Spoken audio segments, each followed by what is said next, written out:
जितने लोग आस्था चैनल पर सुन रहे हैं और जितने लोग फेसबुक यूट्यूब पर सुन रहे हैं और जितने लोग इस पंडाल में सुन रहे हैं और इस पंडाल के बाहर 7 स्थान शिवलिंग के बताए हैं जहां पर भूल से भी अगर कोई चंदन की उंगलियां लगा देता है, 7 स्थान ऐसे हैं जहां चंदन की मात्र उंगलियां लगा देने से ही शिव पितृलोक के पितरों को मुक्ति प्रदान करके बैकुंठ लोक का निवास देंगे। 7 स्थान।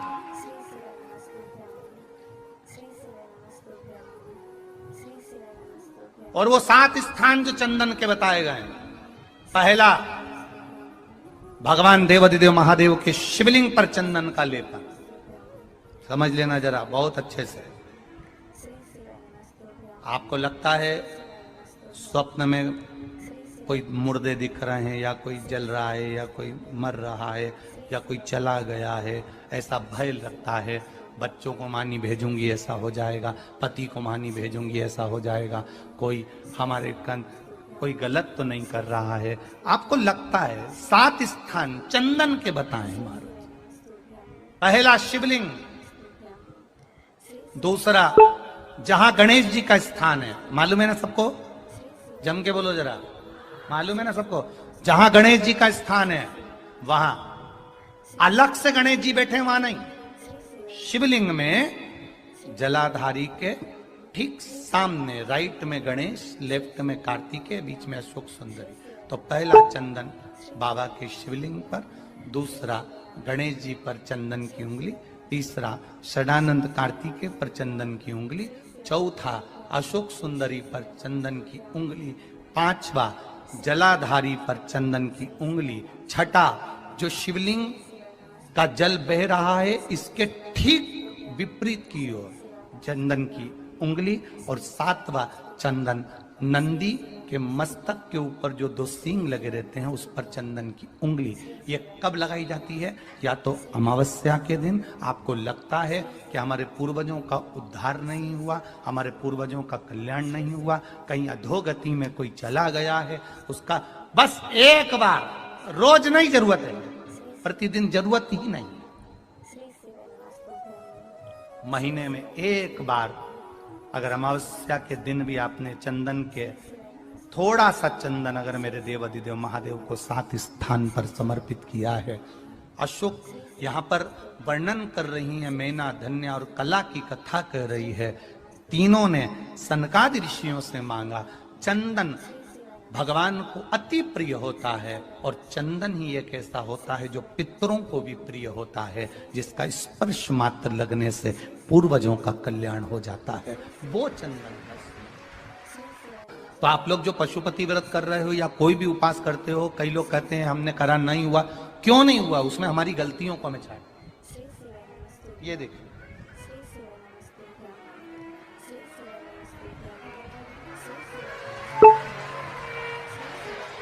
अब जैसे ये शिवलिंग रखा है, आपने जल चढ़ाया, अब जल आप यहां से चढ़ा रहे हो तो धीरे धीरे धीरे धीरे चढ़ाएं जिससे छींटे बाहर ना, यहां तक छींटे रहे ना, जलाधारी तक चलेगा, बाहर ना गिरे। और एक बात का स्मरण रहे, यदि बेलपत्री, फूल, पत्ती जल चढ़ाने के बाद ये सब अगर नीचे गिर जाए, जलाधारी पर गिर गया या नीचे उतर गया, तुम्हारा पूरा जल चढ़ जाए, तुम्हारे पास में चंदन नहीं है, अबीर नहीं है, गुलाल नहीं है, कुछ भी नहीं हो, तो भी अपने हाथ की 3 उंगलियों से रेखा 3 खींचकर और फिर जो माला आदिकादिक भगवान की रखी थी उसी से भगवान का वापिस पूरा श्रृंगार कर कर फिर वापिस आइए, भगवान को पूर्ण श्रृंगार।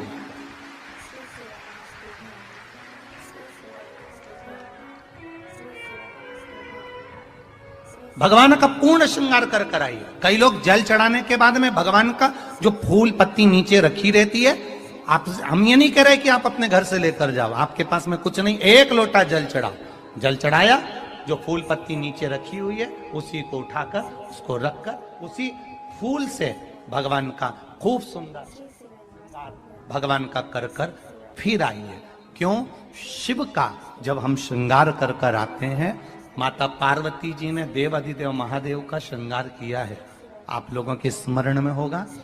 राम जी ने माता जानकी का श्रृंगार किया है। रामचरित सुनिए कथा, रामायण सुनिए आप लोगों ने, रामायण सुनी होगी तो उसमें माता बैठी हैं शिला के ऊपर और भगवान राम उनका श्रृंगार कर रहे हैं। एक कौवा आता है, वो चोंच मार कर जाता है, ये सारा वृत्तांत आप लोगों ने श्रवण किया है। तो राम जी माता सीता का श्रृंगार करते हैं, भगवान कृष्ण राधा जी का श्रृंगार करते हैं। केवल एक देव अधिदेव महादेव की कथा ऐसी है जिसमें पार्वती जी शिव जी का श्रृंगार करती हैं। शिव का श्रृंगार किस लिए? क्यों? कहा जल चढ़ाने के बाद वहीं पर पड़ी हुई पत्ती से, फूल से, जो चढ़े हुए फूल हैं, चढ़ी हुई पत्ती है, चढ़ा हुआ निर्माल्य है, जो भी शिव जी का है, उसी को धोकर वापिस भगवान का श्रृंगार कर कर आना चाहिए। किस लिए? कि हे भोलेनाथ, जब मैं इस संसार सागर से जाऊं, अखंड सुहाग लेकर पूरी श्रृंगार कर कर इस धाम से जाऊं। ऐसी कृपा जो पढ़ाओ, जो पढ़ाओ, चंदन नहीं है, हाथ से चंदन का स्मरण होना चाहिए। लेकर आइए कि मेरा ये कार्य है बाबा और आपको करना है। लाखों के दुखड़े जो तू हर गया डमरू वाले, फिर मेरे दुखड़ों को देखकर क्यों डर गया डमरू वाले। और शिव महापुराण की यही सबसे बड़ी आनंदता कि आपको आग लगे बस्ती में और अपन रहो, अपने मस्त रहिए। जो ज्यादा गाली दे, ताना दे, अपशब्द बोले, जो तुमको ताने पर ताना दे, तुम और जोरदार खजूर वाली चोटी बना और ऐसा बक्तल लगाओ ऐसा वाला, और फिर निकलो, जा बोलते रहे, बोले। अपन तो अपनी भक्ति करो, शंकर के भजन में डूबे रहो, राम नाम कृष्ण नाम में डूबो, अपने क्या करना।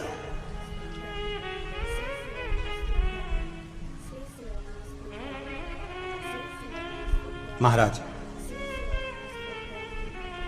राम की दृष्टि में शंकर बड़े हैं, शंकर की दृष्टि में राम बड़े हैं, कृष्ण की दृष्टि में शिव बड़े हैं, शिव की दृष्टि में कृष्ण बड़े हैं। क्योंकि भगवान कह रहे हैं मुझसे बड़ा मेरा भक्त होता है, भक्त मुझसे बड़ा है। तो जो भगवान की भक्ति करता है भगवान उसको बड़ा समझ लेता है।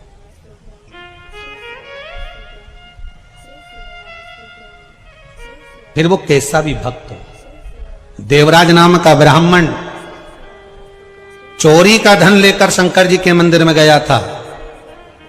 ब्राह्मण देवता कथा सुना रहे थे और एक क्षण की कथा उसके कानों में पड़ गई और वहां से वो चल दिया।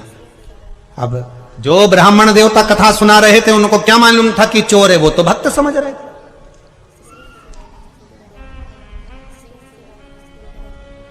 उनको नहीं मालूम कि ये चोर है, उनको तो भक्त समझ रहे।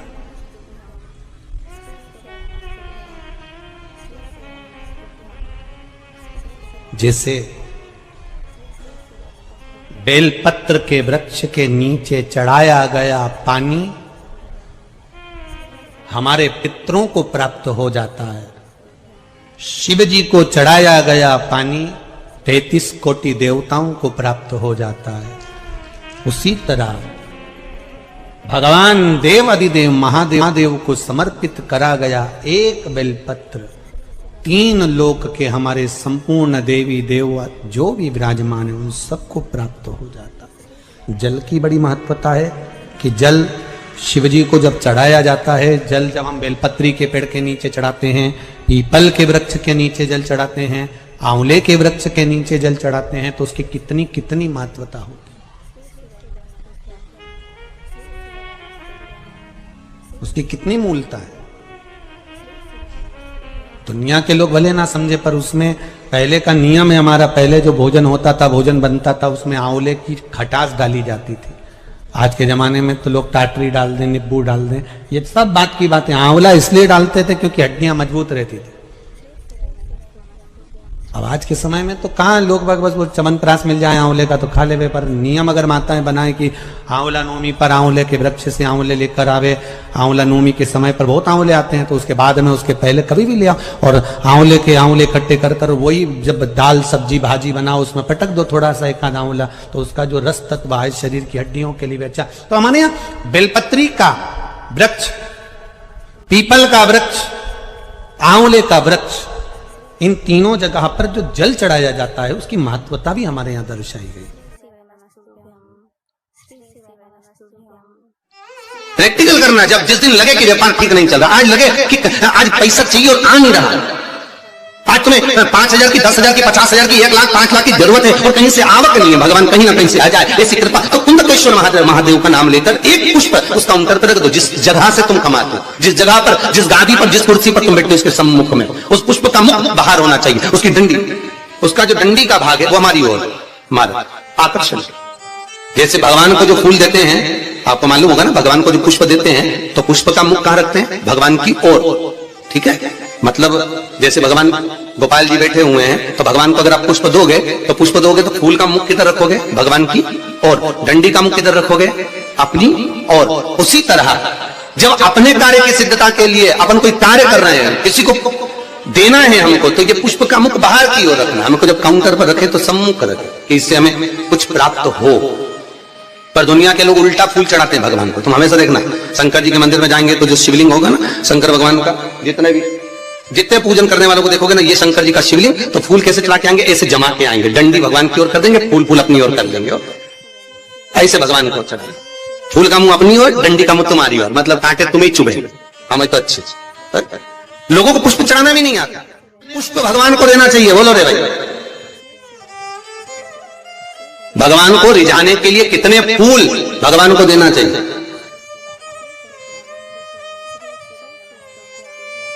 बोलो तो, कितने पुष्प भगवान को समर्पित करना चाहिए? महाराज,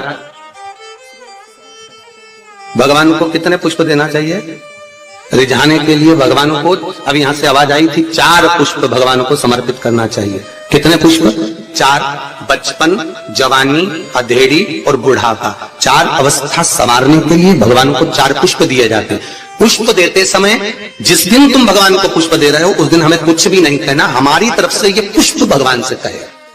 पुष्प भगवान से क्या कहता है कि भगवान मुझ में जैसी सुगंध है वैसी इसके जीवन में सुगंध देना। पुष्प कहता है भगवान जैसी मुझ में ताजगी है इसके जीवन में वैसी ताजगी देना। पुष्प कहता है भगवान जैसे मेरी पत्तियों में रस है इसके जीवन में खुशियों का रस भर देना। ये पुष्प कहता है भगवान से, हमें नहीं कहना भगवान से। भगवान को पुष्प दे दिया तो भगवान समझ गए। अब पहले कौन सी कंजन कहा शादी में गए थे राम, तो याद आया स्टेज पे ऐसा लड़का घुटना टेक के, हाँ ऐसे तो फूल था, राम ऐसे दे रहा है। तो हमने पूछ लिया भैया ये हमारे यहाँ तो ब्याह में जब भावर होती है उसके पहले जयमाला कराते हैं, माला पिना देते हैं, तो ये फूल मूल का चक्कर तो हमको समझ में ही नहीं आया। तो हमने पूछा ये फूल काय को दिया है? तो कहा गुरु जी समर्पण के लिए दिया। हमने कहा बहुत बढ़िया। तो हमने कहा गोभी का दे देता तो सब्जी तो बन जाता। अब समर्पण के भाई देव मना नहीं है, पर हमारे यहाँ ऐसा विधान नहीं है फूल वगैरह देने का।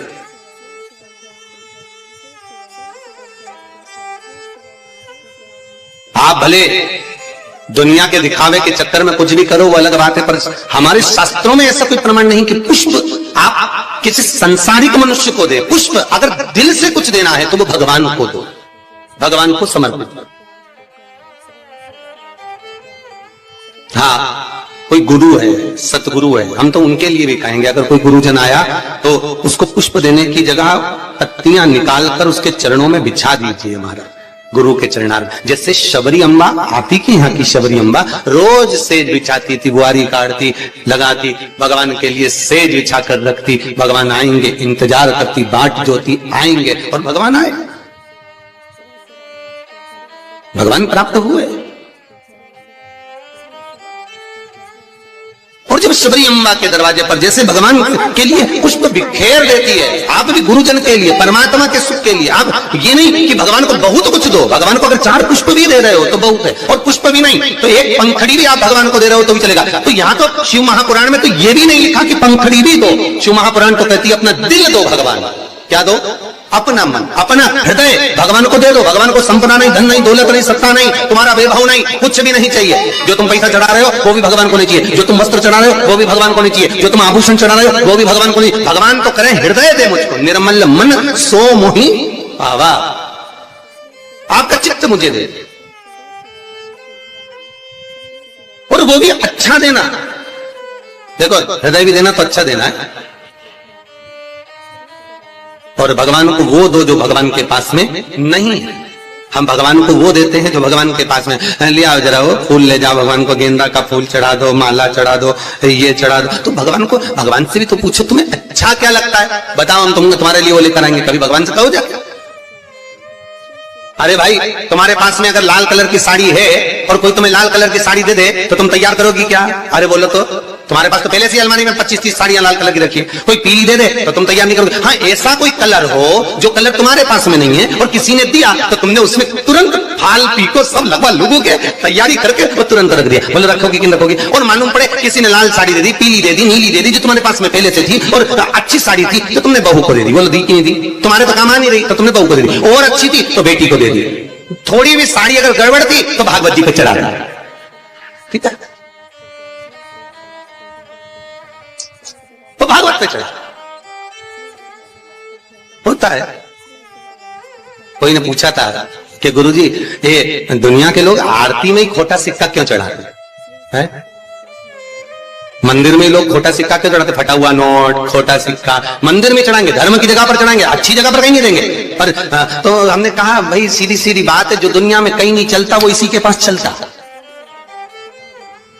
निभाता यही है जिसको सब ठुकरा दे, जिसको सब निकाल दे, जो कहीं ना चले वो महादेव के चरणों में चले। एक बार शंकर के पास पहुंच जा, खोटे सिक्के को भी चपटी भभूत में है खजाना कुबेर का। बताओ वो शमशान की भभूत कहीं चले? अरे बोलो तो कहीं नहीं चले। अगर कोई मुर्दा जलाने जाए तो घर आके नहाए, तो पत्नी करे बाहर बाल्टी रखी नहा लो जा। और अगर ऐसे ही घुस जाए घर में फिर देखो तुम्हें तो अक्ल ही नहीं है, मुर्दा जला के आए हो, पूरी अक्ल वहीं पे छोड़ी आए थे शमशान में। बाहर जाओ नहाओ, कपड़े भी वहीं छोड़ दो, वहीं गीले करो, जिस गाड़ी पर आए गाड़ी पर भी पानी डलवा, चप्पल भी गीली करो, मोबाइल